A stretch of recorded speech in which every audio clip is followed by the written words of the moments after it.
The book of Joshua in the Old Testament is full of secrets for walking with God and being powerful. I want to tell you one of the stories in the book of Joshua and a secret I discovered. And then you'll be on your own adventure to go find other clues in the book for how to walk with God.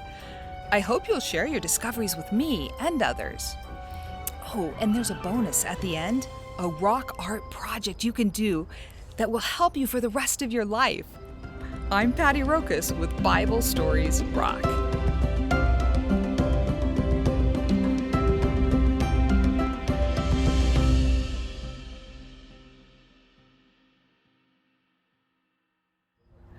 Joshua was a great hero in the Bible, a warrior and a prophet.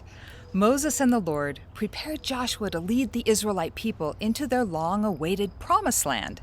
Even so, once Moses was gone, it must have been scary for Joshua to take his place.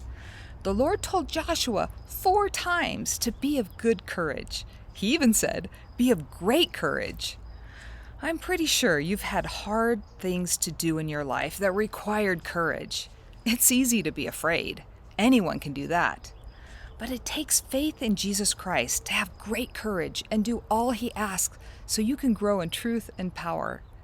But the fun thing about faith in Jesus is that when we give Him our trust, He always gives us power to do what He asks. We are never alone when we trust in God. We are always helped by Him. So what was Joshua's big problem? Well, God told him to take his people, and that was over 1 million people, into the promised land. But there was a great river, probably 2 miles wide, that stood between them and their destination.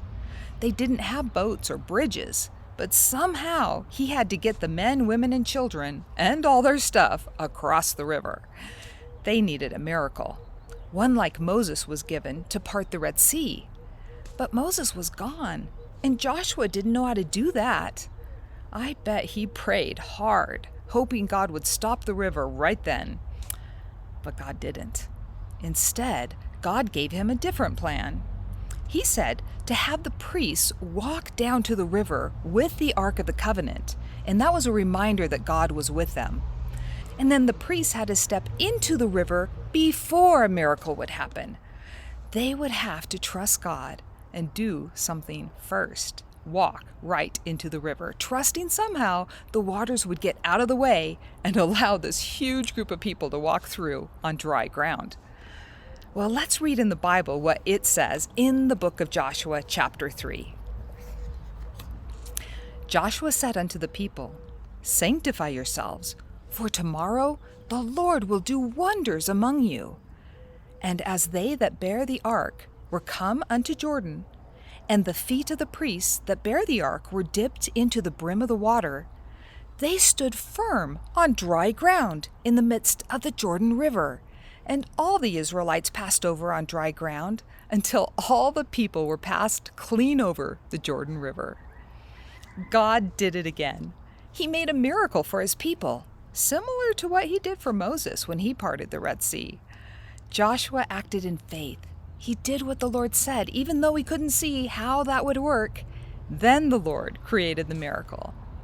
God gave Joshua a work to do, get 1 million people into the new land. But he had this huge problem, a barrier to doing God's work, a huge, uncrossable river. Joshua had to work with God and trust God would provide a miracle. And God did. Do you have something keeping you from peace and happiness? Do you need a miracle? Me too. Miracles come when we walk with God. I think this story gives us several secrets for walking with God and being powerful. I hope you'll open your Bible to the book of Joshua. Chapters 1, 3, and 4 are some of my favorites. Look for the clues for how you too can walk with God and be powerful. May I share with you just one of the secrets I found?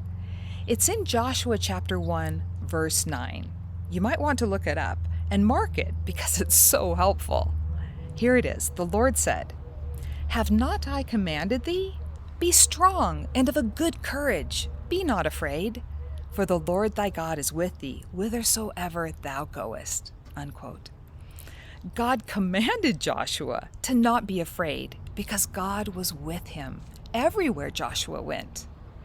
And since we get to apply the scriptures to ourselves, then God is telling us to not be afraid because He's with us, each one of us. We can walk with God because God is already walking with us. Well, now it's your turn. You get to go on the adventure of reading the book of Joshua and discovering the secrets of how to walk with God. Tell me what clues and secrets you find.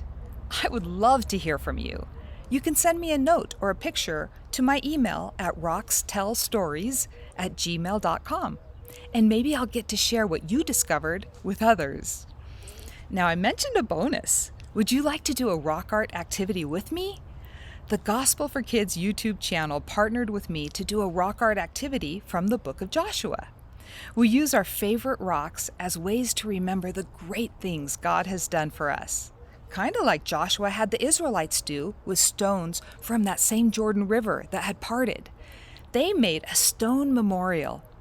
I hope you'll join me in creating our own rock collections to remember the miracles God created in our own lives. The link is in the description below. Thanks for being here today. I know you can walk with God. In the next Bible story, we'll look for more clues on how we can walk with God and be powerful. Remember, you are special to God. He loves you.